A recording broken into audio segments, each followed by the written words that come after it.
v imenu Kulturne reforme podarim to posebno izdajo Nove zaveze, Darmotinove, znotraj jezikovno posodobljene besedine.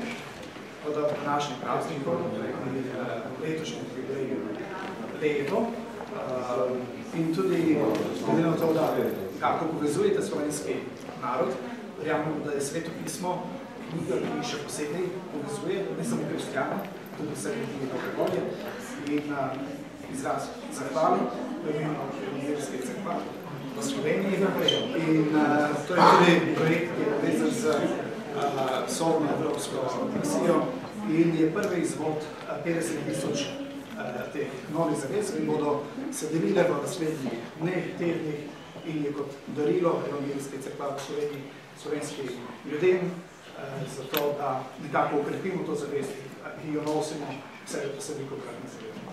Hvala za hvaležen za pozornost. Najlepša hvala. Lep pozdrav. Tukaj ste iz različnih krogov, od skaterskih do kulturniških. Tukaj je verjetno tukaj še naključen obiskovalec.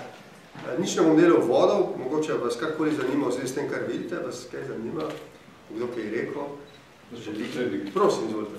Rad bi vam povedal stvar, ki je iz vašega resorja, vi ste suveren te države. Na svetu, koliko sem informiran, obstajata samo dve naciji in samo dve državi, ki sta neposredno utemeljeni v Božji besedi v tej knjigi, ki ste jo dobili dan. To sta država Izrael in narod Izrael, in to je narod Slovencev in to je država Slovencev. To je zelo zanimiva koincidenca, če še predam to, da sta površini obeh držav približno enaki, da je tudi razseljenost obeh narodov lahko analogna, tudi Slovenci smo razseljeni po vsem svetu, podobno kot Judje. Ampak zakaj vlečete paralelo z Izraelom? Zato, ker so to edini dve državi, ki sta neposredno povezani, torej poimenovanje, vse to je povezano z Biblijo. In to je tista skupni imenovalec obeh nacij in obeh držav. To ne pomeni, da so zdaj vsi pripadniki iste vere, da je tega. Ampak, bi rekel, formula, tako Izraela, kako tudi slovenstva, je biblijska formula. Truba ne bi ničesar počenjal, če ne bi stavili iz Biblije. In katekizem in izgleda kako samo rezime Biblije.